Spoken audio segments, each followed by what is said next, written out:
ओम नमो दिव्य महादिव्य शिवाय सत्यम नमो नमो प्रकृति भद्राय नीता प्रता स्मृताम।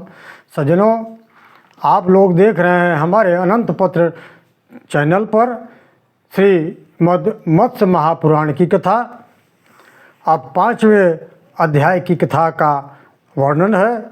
इसमें दक्ष कन्याओं की उत्पत्ति है, कुमार कार्तिकेय का जन्म है तथा दक्ष कन्याओं द्वारा देव योनियों का प्रादुर्भाव है। आइए चलते हैं सीधा कथा की तरफ। ऋषिरुवाच देवानां दानवानां च गन्धर्वोरगरच्छाम उत्पत्ति विस्तेरेणैव सूत ब्रूहि यथा तथम। सौनक आदि ऋषियों ने पूछा, हे सूत जी, देवता, दानव, गंधर्व, नाग और राक्षस, इन सब की उत्पत्ति कैसे हुई? आप विस्तार पूर्वक वर्णन कीजिए। तो सूत जी कहते हैं, संकल्पादर्शनात् स्पर्शात् पूर्वेषां सृष्टिरुच्यते दक्षात् प्राच्येत सार्धूर्वं सृष्टिमैथुन संभवा प्रजा सृजेति व्यास्तिष्ठ पूर्वं दक्ष स्वयं भुवा यथा ससर्ज चैवादौ तथैव श्रुत द्विज। सूत जी ने कहा, हे द्विजवरों, प्रचेता पुत्र दक्ष से उत्पन्न हुए लोगों की सृष्टि संकल्प, दर्शन और स्पर्श मात्र से हुई, ऐसा कहा जाता है।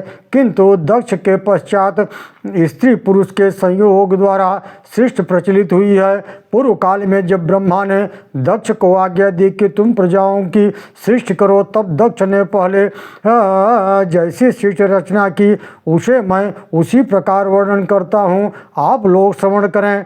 जब संकल्प, दर्शन और स्पर्श द्वारा देव, ऋषि और नागरिकों की सृष्टि करने पर जीव लोक का विस्तार नहीं हुआ, तब दक्ष ने पांचजनी के गर्भ से 1000 पुत्रों को पैदा किया, जो हर्यश्व नाम से विख्यात हुए। उन हर्यश्व नामक दक्ष पुत्रों को नाना प्रकार के जीवों की सृष्टि करने के लिए उत्सुक देखकर महाभाग नारद ने निकट आए हुए उन लोगों से कहा, हे श्रेष्ठ ऋषियों, पहले आप लोग सर्वत्र घूमकर पृथ्वी के विस्तार और उसके ऊपर नीचे भाग को जान ले, तब सृष्टि की रचना कीजिए। नारद की बात सुनकर वे लोग विभिन्न दिशाओं की ओर चले गए और आज तक वे नहीं लौट पाए।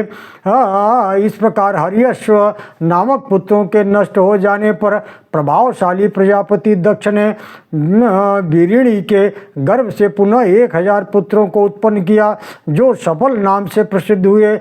जब ये द्विजवर सृष्टि रचना के लिए एकत्र होकर नारद जी के निकट पहुँचे, तब उन्होंने उन अनुगतों से वही पूर्ववत बात कही। ऋषियों, आप लोग पहले सब पृथ्वी को विस्तार को समझिए और अपने भाइयों का पता लगा कर लौटिए। तत्पश्चात सृष्टि की रचना कीजिए। तब जिस मार्ग से भाई लोग गए थे, उसी मार्ग से वे लोग भी चले, उसी मार्ग से चले गए और आज तक वापस नहीं लौटे।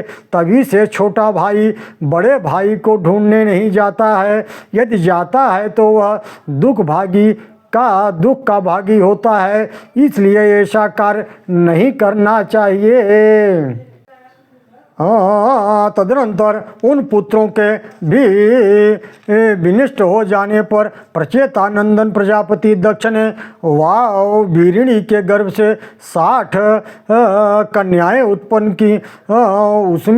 उनमें से दक्ष ने 10 धर्म को, 13 कश्यप को, 27 चंद्रमा को और 4 अरिष्ट नीम को, 2 भृगुनंदन शुक्र को, 2 बुद्धिमान कुशाश्व को और 2 कन्याएं अंगिरा को प्रदान कर दी।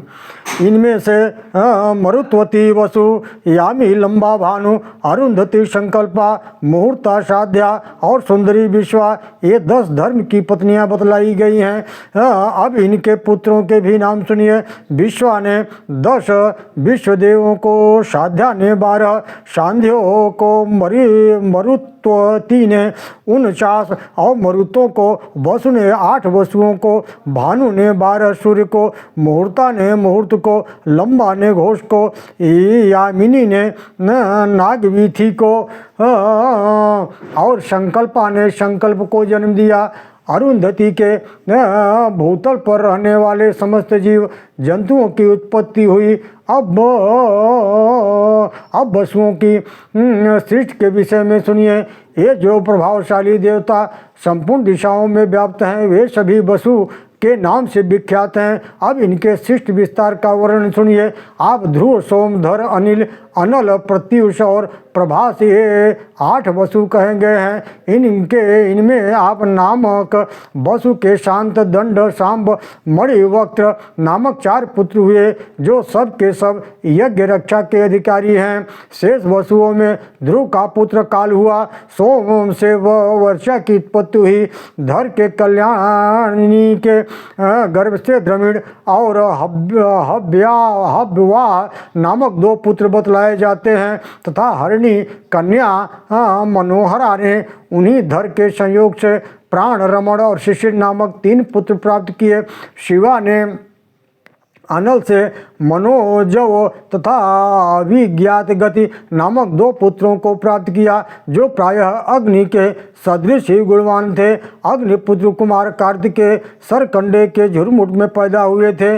इनके अनुज शाक, विशाख और नैगमेय नाम से प्रसिद्ध हुए। कृतिका की संतति होने के कारण ये कार्तिकेय नाम से विख्यात हैं। प्रत्युषा वसु के विभु तथा देवल नाम के देवपुत्र हुए, जो आगे चल कर के महान ऋषि हुए। प्रभास का पुत्र विश्वकर्मा हुआ, जो शिल्प विद्या में निपुण और प्रजापति हुआ। वह प्रसाद, अट्टालिका, भवन, उद्यान, प्रतिमा, आभूषण, वापी, सरोवर, बगीचा और कुएं आदि के निर्माण में देवताओं के बढ़ई रूप से विख्यात हुआ। औजक पाद आविर्भुव विरूपात रहिवत हर बहुरूप सुर राजत्रम्यक सावित्री जयंत पिनाकी अपराजित, ये 11 रुद्र गणेश्वर नाम से विख्यात हैं। ये श्रेष्ठ त्रिशूल धारण करने वाले इन ब्रह्मा के मानस पुत्र रूप गणेश्वरों के 84 करोड़ पुत्र उत्पन्न हुए, जो सब के सब अक्षय माने गए हैं। सुरभि के गर्भ से उद्भूत ये 11 रुद्रों के पुत्र पौत आदि जो गणेश्वर कहे जाते हैं, सभी दिशाओं में चराचर जगत की रक्षा करते हैं।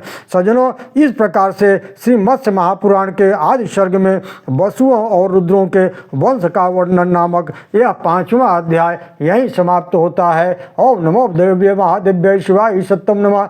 नमः प्रकृते भद्राय नेता अपणता अस्मताम जयंती मंगला काली भद्रकाली कपालिनी दुर्गा क्षमा शिवा धात्री स्वाहा सुधा नमोस्तुते।